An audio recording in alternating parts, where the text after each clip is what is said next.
Sana maintindihan ng ating mga kababayan na ang ICI ang hindi siya magpapakulong.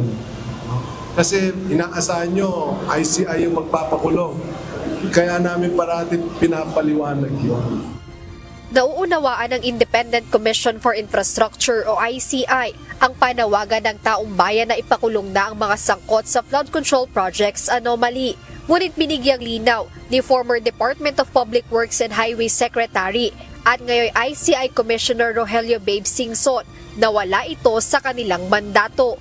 Paliwanag ni Commissioner Singson, trabaho nila ang mangalap ng ebidensya at mag-imbestiga sa nangyaring anomalya sa mga proyekto kontra baha. Pagkatapos nito ay ang pagsusumite nila ng rekomendasyon sa Office of the Ombudsman. Ngunit binigyang diin ni Singson na ginagawa nila ang lahat ng paraan upang mapabilis ang nasabing proseso. I know that our people, the taxpayers, are very agitated because gusto nila may makulong kagad. No?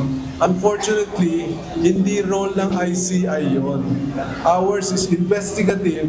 It goes to OMB, OMB to Sandigan. No? So medyo mahaba yung proseso yon. So what we are trying to do is look at other medyo mabilis-bilis na paglilitis at mas mabilis na mga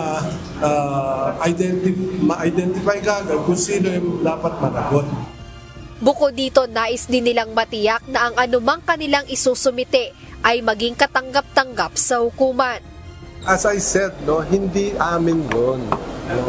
Ours is to make sure that what we submit to the Ombudsman is and has enough information for the OMB to take it up to Sandigan.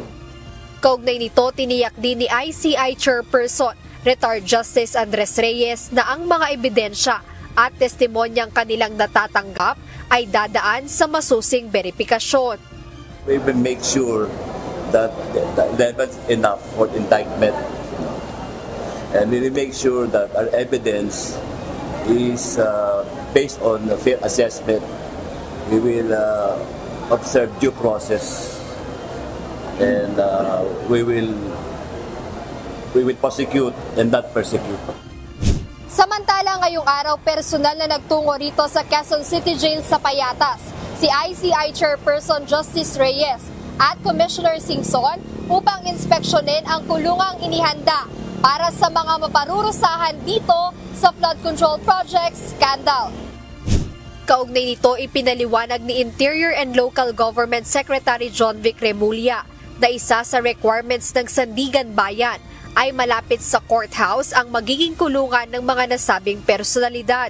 Kaya ito, aniya, ang lugar na pinakamalapit at may malaking espasyo na kayang maka-accommodate ng inaasahang bilang ng mga makukulong.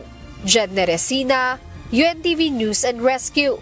Diyos ang aming sandigan, serbisyo publiko ang aming pinahahalagahan.